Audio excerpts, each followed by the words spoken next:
it's a very good system, actually. I think you've got people of mixed abilities all together, and I don't think they can cope together. Comprehensive schools, I think they're a good thing, really. I think the idea could be absolutely marvellous, but as yet it hasn't really worked. What do you think of comprehensive schools? Disgusting at the moment. I think they're a lot better. I mean, I went to a secondary modern school and had to change after I took my O-levels to take A-levels, and I needn't have done that if there'd been a comprehensive school. What do you think of comprehensive schools? Well, my children go to private schools, but I think in principle they're a good idea. The idea is very well in principle, providing that the comprehensive schools standard can be brought up to that of the existing grammar schools and public schools, etc. People often think of comprehensives as having arisen for ideological reasons, but they didn't. They arose because the selective system failed, and because in particular reports like the Krauser report of what, nearly 20 years ago now, produced an enormous amount of evidence of the number of children who, in inverted commas, failed the 11 plus, but turned out to be just as bright as those who had passed. I don't think a fully comprehensive system can maintain standards, particularly for the academically able children, and especially for children from working class backgrounds. The main reason for this is that if you're going to maintain high standards, you've got to have appropriate teachers, well trained in sciences, maths, languages particularly, and there just aren't enough to go around. In this country at the present time, when one wonders why we have such industrial strife, why ordinary working people simply don't trust management and the alleged upper classes, one reason is that they have no educational experience in common, none whatsoever. In many countries of Europe that is not true. I have been at meetings in Europe where, as it were, the union leaders and the business community and the politicians all went, not just the same type of school, to the same school. Formerly a grammar school, Glossop is popular among parents and has a total of 1,300 pupils. But why do comprehensive schools have to be so large? They have to be so large in order to get plenty of choice of subjects. In the grammar school, which only took, say, a quarter of the ability range, you could have a much smaller school than if you take the full ability range. So a comprehensive, to provide the same kind of choice for the most able, must be 4 times as large.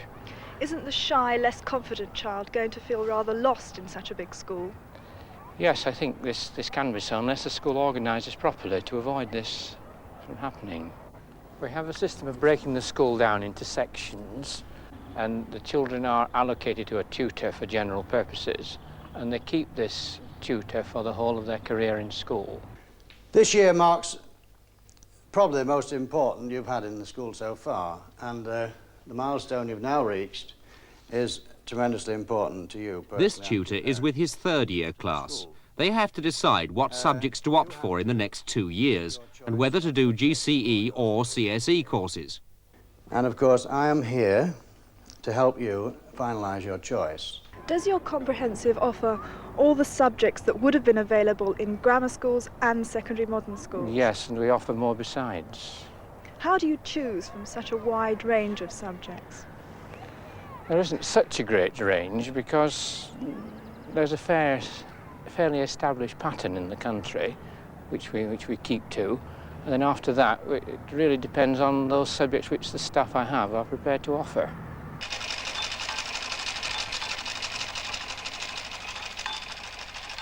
At Glossop, boys learn how to sew and girls learn how to do woodwork. But what concerns most people is, are academic standards high enough at comprehensive schools? I can only speak for this school, but by comparing examination results, say last year or the year before with 10 years ago, there's a significant increase in the number of O-level passes, apart from all the CSE passes which have come now. Do more people stay on in your 6th form than in the combined grammar and secondary modern school that you would have had? Yes, in the secondary modern, of course, no one stayed on, and we have quite a lot more staying on than did in the grammar school. Glossop School has a thriving 6th form. About 60 pupils stay on each year. This morning, I want us to consider the characters of Vladimir and Estragon in general in the play. In fact, I'd like us to start with that. The vast majority of sixth formers do at least one A-level. This is an A-level English class, studying Samuel Beckett's play, Waiting for Godot. I feel that a grammar school offers academically more, but in some ways offers less socially. Obviously, if one is in a segregated school, then you're at a disadvantage to what is offered, obviously, to comprehensive school, where one is in mixed classes with both sexes, obviously. Would you have got into a grammar school at 11? Probably not. And yet you're doing 4 A-levels? Well, hoping to. Comprehensives are often criticised for not coping with the brightest children, and sometimes with not coping with the very dullest. Do you think these criticisms are justified? I don't think they're justified. In fact, I think they're the wrong kind of criticism, because the brightest seem to me to do very well. The teachers are very keen to teach them and to get very good examination results. And the duller children have specialist teachers, specially trained to teach them. The danger, I think, is the children in the middle of the ability band, because these children have neither of the advantage of the other two groups. And the school must be very careful that these children don't just slide away and lose out. Frank Bottomley worries that at a comprehensive, average children don't get the same chance to be prefects and leaders as they would in a secondary modern school. But there are other criticisms of comprehensives as well. Do you think the bright child from the working class home can do as well in a comprehensive as in a grammar school? Well, in a city area, I think not. And I think this is one of the major arguments against comprehensives, because in such a school, the tendency is for the atmosphere to go towards the mean, towards the centre. And so that the bright working class child finds himself in an environment where he can be very isolated and be made an outsider. Whereas under a selective system, he finds himself with other children of the same kind. Does the able child from the deprived background have the same opportunity at a comprehensive school as he would have done at a grammar school? I think if we discuss this as a matter of fact, the answer is we just don't know, that no one has actually done a full-scale study of such children. I think the main problem for comprehensives is in inner cities. I am in favour of comprehensive schools in agricultural areas where you have one school in a small town bringing in children from the neighbourhood. But in the cities, the problem is what is called that of the neighbourhood school, because if you have a poor neighbourhood where the school is not very good, then parents tend not to buy houses in the area or to move out. Even ordinary parents, policemen, people like this, they move out and the school gets worse. And this is, I think, one of the major arguments against the comprehensive system. There is a problem of sink schools. It's not a problem to do with comprehensives at all. It's a problem to do with the state of some of the decaying urban areas. About a third of our parents are one-parent family homes. About a third of our children come from homes where there are 4 children in the family, which represents a fairly stressful home background. I would say in socio-economic terms, we don't get social classes A, B, and C. It tends to be social class D and E. For example, I don't know of any professional workers who send their children to Spurley Hay. Set in Manchester's depressed district of Gorton, Spurley Hay High School has been a comprehensive since 1967, when 2 secondary modern schools were amalgamated. The school still occupies 2 sites a mile apart and has 1,200 pupils.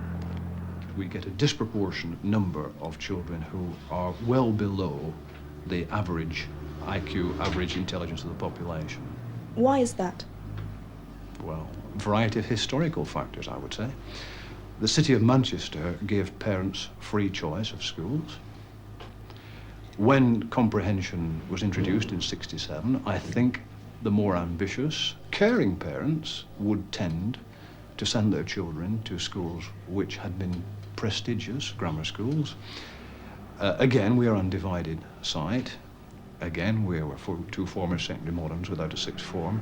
I think any thinking, caring parent would make a consumer choice and make it against Spurley Hay, initially. I would say with the passage of time, this is changing, and I would say our current position is fairly buoyant. Spurley Hay High School caters for children from the ages of 11 to 18. All pupils are taught together in their first few years in mixed ability classes.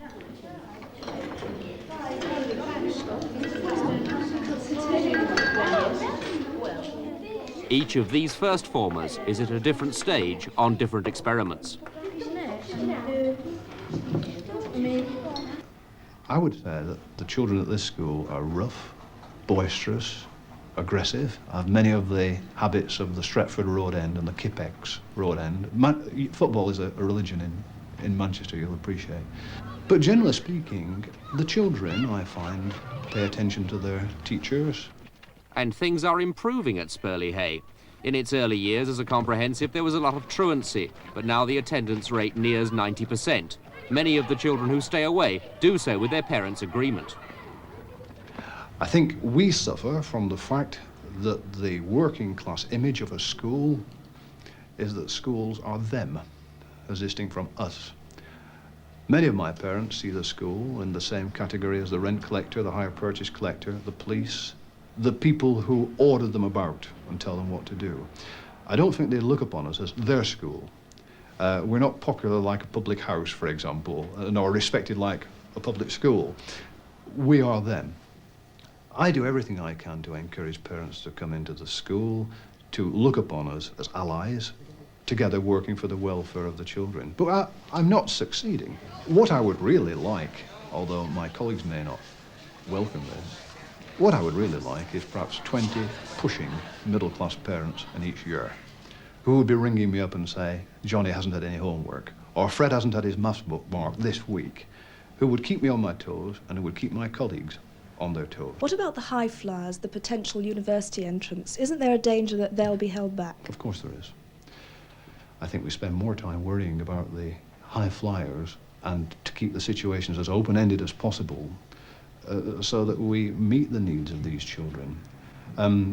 We have fairly regularly, only instituted this year to be fair, case conferences on the able pupils, and we say to ourselves solemnly, are we stretching Michael enough? We do work hard at Spurley Hay, but personally I don't think I've been pushed because teachers must cater for not for the individual pupil, but for the class as a whole. And because the streams aren't very clearly defined between academic and non-academic pupils, some pupils have to be coached more. Do you push all your pupils hard enough?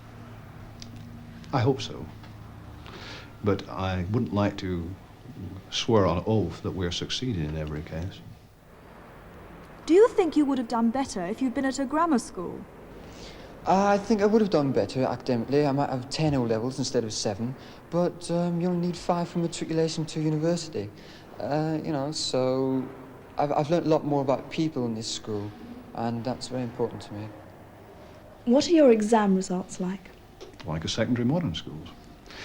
Our intake is very, very, or has in the past been very, very comparable to a secondary modern school, and naturally the results reflect this.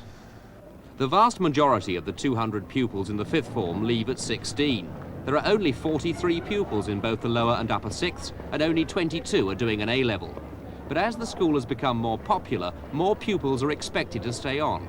What evidence do you have that standards in comprehensives are lower than in the former system? Well, if you look at the national figures, as Mr. Balbin has done in the last black paper, then you see that in areas that are fully comprehensive, they don't achieve the same standards as in areas which are still grammar and secondary modern. In addition, in universities, we're now under pressure to accept children from comprehensives with lower standards than those from grammar schools because the heads accept that they cannot reach the same kind of standards. This is the truth when you come to what is really going on. How do you react to the claim that the comprehensive schools are not equalling the exam successes of the old grammar school, secondary modern school system? The claim is simply wrong.